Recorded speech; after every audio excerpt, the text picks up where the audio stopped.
பிரமாதமா இருக்கு. அஸ்வின்ஸ் இனிப்பு காரம் பேக்கரி மற்றும் சைவ உணவகம்.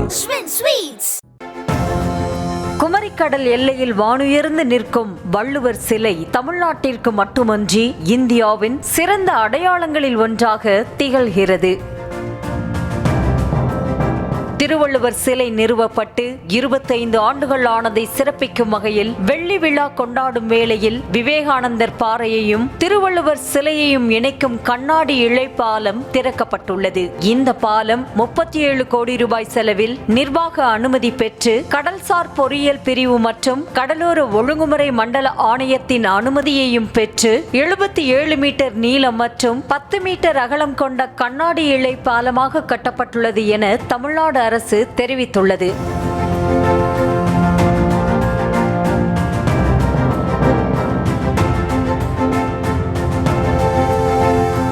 ஆனால் இந்த திட்டம் அதிமுக ஆட்சியில் கொண்டுவரப்பட்ட திட்டம் என்று எதிர்க்கட்சி தலைவர் எடப்பாடி பழனிசாமி கூறியுள்ளார். தான் முதலமைச்சராக இருந்த காலத்திலேயே 2018ஆம் ஆண்டு மத்திய கப்பல் போக்குவரத்து துறை அமைச்சர் நிதின் கட்கரியிடம் பாலம் அமைக்க சாகர்மாலா திட்டத்தின் கீழ் கோரிக்கை வைத்து அனுமதி பெற்றதாகவும் 2019இல் அந்த துறைக்கு அமைச்சரான மான்சுக் மாண்டவியாவிடமும் கோரிக்கை வைத்து சுற்றுச்சூழல் அனுமதி பெற்றதாகவும் குறிப்பிட்டார். கொரோனா காலம் என்பதால் இந்த திட்டத்தை செயல்படுத்த முடியவில்லை என்ற நிலையில் இன்று இந்த திட்டத்தை தமிழ்நாடு அரசு ஏதோ அவர்களே செய்தது போல கூறுகிறார்கள் என்று கூறினார்.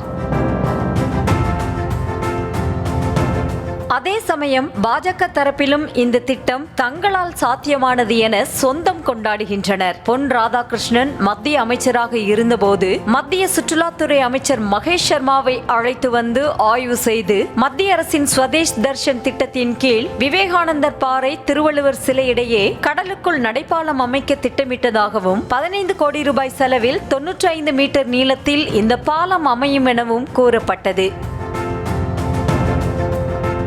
ஆனால் 2023ஆம் ஆண்டு மே மாதம் டெண்டர் விடப்பட்டு கண்ணாடி பால கட்டுமான பணிகள் தொடங்கப்பட்டு வெள்ளி விழாவின் ஒரு அங்கமாக திறக்கப்பட்டுள்ளது. இதன் மூலம் மக்களின் நீண்ட நாள் கோரிக்கை நிறைவேற்றப்பட்டுள்ளது.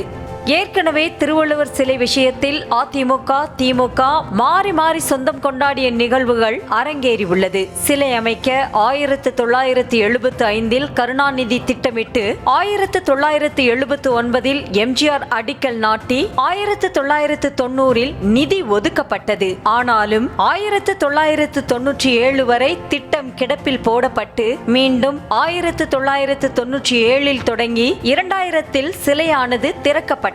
திருவள்ளுவர் சிலை கண்ணாடி பாலம் என திமுக அதிமுக இடையே மீண்டும் திருவள்ளுவர் விவகாரம் அரசியலாகி உள்ளது.